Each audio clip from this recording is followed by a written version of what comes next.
Manchester United have just beaten Brighton 7-6 on penalties to go through to the final of the FA Cup. I have to be completely honest about this. I nearly fell asleep during the 120 minutes of that game because neither team really looked like they were going to score a goal today. And I can say this without any hesitation or pride. Brighton is more upset about going to penalties in that game because only one team was the favorite coming into this game. And the stats very much back this up. In the last 10 games, United have 6 wins, 2 draws, and 2 losses. We've scored only 15 goals from over 21 XG, which shows you how bad we've been at converting our chances. And we've also only had 58% possession. Looking at Brighton across the 10 games, they also have 6 wins, 2 draws, and 2 losses, but they've scored 21 goals from over 26 XG, which shows us 2 things. They are a much better team in possession than United because they create almost 3 goals a game, and it's not necessarily a surprise when they underperform XG because they just don't have the same quality of forwards or midfielders as United do. And to top that off, they're doing all this while having 65% average possession over 10 games. So there are 2 main reasons I want to give Erik Ten Hag his flowers for that defensive performance today. 1.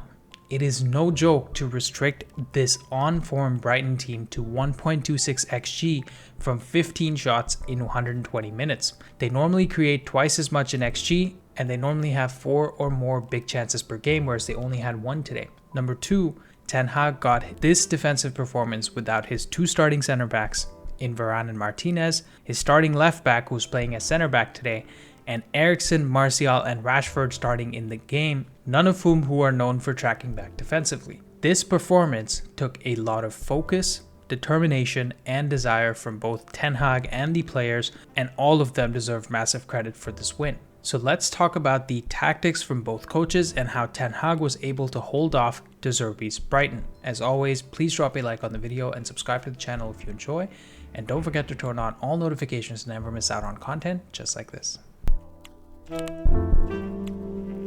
Now, with Brighton having 61% possession for 120 minutes, it makes sense to talk about Brighton in possession and United out of possession. So Brighton played in their 4-2-3-1 that you see here and played in a floating 2-4-2-2 in possession that looked like this. In this shape, you had Welbeck up top with Mitoma and March on either side.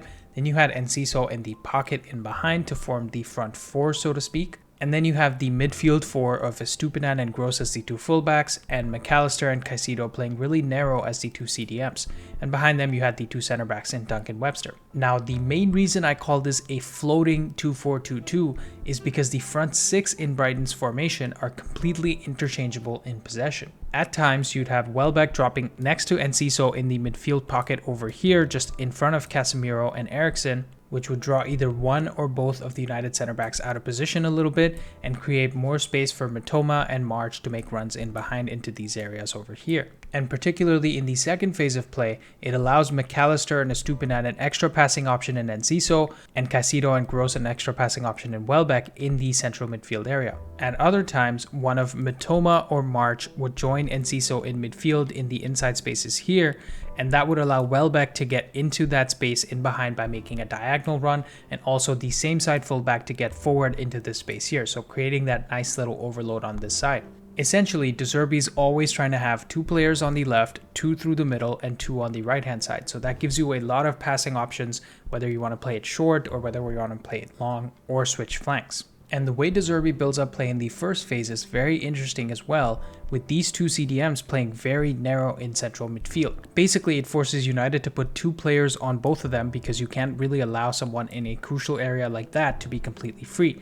In this case, it was Bruno Fernandes and Eriksen on both McAllister and Caicedo. So what they'll do with these center backs is they'll wait till Martial is forced to press one of them, and as soon as they do that, Dunk plays the ball out to Webster, and then Eriksen is drawn towards Webster, which makes Bruno go towards Caicedo, and then Martial has to cover one of Dunk or McAllister, which means immediately Dunk is completely free in space and he can build out the play from this side. And vice versa if the ball's on Webster's side and he can play it through Gross and March. So there's no doubt that Roberto De Zerbi is an elite tactician, and it's no surprise that he's getting this set of players to overperform with his tactics. But let's understand how Ten Hag nullified De Zerbi's tactics by looking at some clips of Brighton building up the play in today's game. We start with Webster on the ball in his own half, and you can see the 2-4-2-2 shape on your screen here.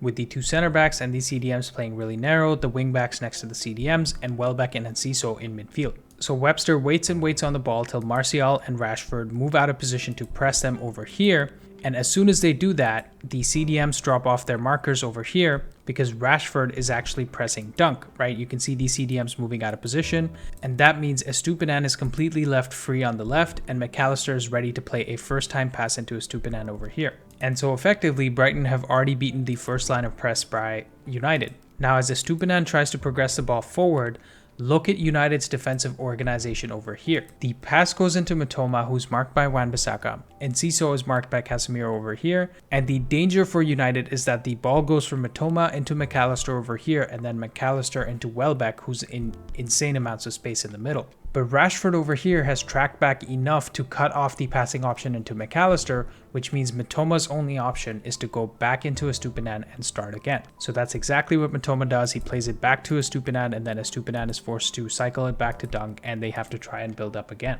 Now on the outset, it might seem like United didn't do anything special on that play, but to play against and beat a team like Brighton in this kind of form, you need a strong defensive structure and concentration drilled into your players to win their one-on-one duels. Next, let's see another example of United's defensive work in this game. Again, we start with Dunk picking up the ball in his own half, and they're waiting for Martial to press either him or Webster in this area. And again, you can kind of see the 2-4-2-2 shape here with the two CDMs very narrow right in front of the two center backs and the two fullbacks out wide with Enciso and Welbeck in midfield. As Martial slowly moves his way towards Dunk, you can see McAllister dropping off of Bruno over here to get free and be able to collect the ball. As McAllister collects the ball, Webster is totally open in this area, so McAllister plays it out to him. And this pass triggers the movement by Eriksen to press Webster, and for Martial to press McAllister in this area. As the ball is played back to McAllister, the Martial press forces him to play a first-time pass out to Webster, but now Dunk is completely free, and both Enciso and Welbeck are available centrally over here to progress the ball forwards. As Dunk drives forward, Enciso spins behind Casemiro over here, as you can see on this side, to pick up some space. And now, as Dunk is about to play this pass right there, look at United's defensive structure in this area. Shaw has been pulled out of his center back space to follow Welbeck like we discussed earlier. Estupinan has managed to find space behind Antony in this area, and Mitoma has managed to find space between Casemiro and Lindelof in the inside space. So if Brighton can actually get this ball up ahead into Estupinan, United are potentially in big trouble. As the ball goes forward, our main man Aaron Wan-Bissaka himself intercepts the ball by marking the space right there, and he stops a dangerous attack for Brighton, because if Estupinan picks up the ball here and drives forward, he can either drive it across for March to get there ahead of Dalot, or he can loft the ball across to the back post for Gross to get there, who's completely unmarked. Look, I definitely know it's more boring and more difficult to really appreciate a good defensive performance, but defending is all about concentration and application. You have to really want to win your individual battles, press at the right time, and follow your defensive assignments effectively. But even tactically, Ten Hag did get the message across to this team today, which has proved to be difficult in previous games. He knew that Brighton likes to force attacks down their left-hand side through Mitoma, who's their best dribbler, so he had Antony and Wan-Bissaka start on the right. He also knew that Enciso and Welbeck are dangerous in the midfield, so he had Casemiro on Enciso most of the game, and he asked Luke Shaw to follow Welbeck into midfield as needed. And pretty much the only weakness to our defensive structure was Pascal Gross being the free man on the right wing because of Rashford. But think about it this way. If we play a more defensive-minded left winger here, or even ask Rashford to play a little deeper, what exactly happens throughout the game? Brighton is able to hold an even higher line against us, despite Rashford's pace and behind, because they are so good at rotating the ball and keeping possession in the opposition half. So instead of the 61% possession and the 1.26 XG from 15 shots they had today, Brighton would have had 70 to 75% possession and 2.6 XG from 30 shots. And I get it. There's some people that want to criticize Ten Hag for being too defensive, and I agree to some extent, because it's not ideal to play for extra time and penalties, and we really should be creating enough chances to get one goal in regulation. But look at what happened just 4 days ago against Sevilla. Would you rather get spanked 3-0 at Wembley while trying to play against this Brighton team who are 10 times better than Sevilla, or would you rather take your chances in extra time or penalties? Now I have to call out some individual performances from this game because they just deserve it, starting with Victor Lindelof. This man has gone from starting every game under Mourinho and Ole to being third choice after Varane joined and now fourth choice after Martinez joined. All because Slabhead is our captain and we as a club have to tolerate him dropping deuces on the field every time, every game. Lindelof has been amazing since Varane dropped out of this team, and his stats today were great as well. 66 touches, 2 dribbles completed, 5 passes into the final third, 2 accurate long balls, 1 tackle, 5 clearances, 1 interception, and 11 ball recoveries. And despite playing on Kaoru Mitoma's side, he was only dribbled past once in the entire game. So show Lindelof some love because he's going to be very important for us till the end of the season. Next, we have to shout out our main man, Aaron Wan-Bissaka. He's had a bit of a weird season, as he went from being second choice right back and fourth choice fullback to first choice right back and second choice fullback. And I've had an up and down journey with Wan-Bissaka as well, because until a few weeks ago, I was trying to explain to you guys why Wan-Bissaka is not Ten Hag's preferred right back in the ideal scenario when everyone's on form, because Dalot has a different profile as a better progressive passer, and he can be involved more in the first phase of build-up, which gives us different tactical options.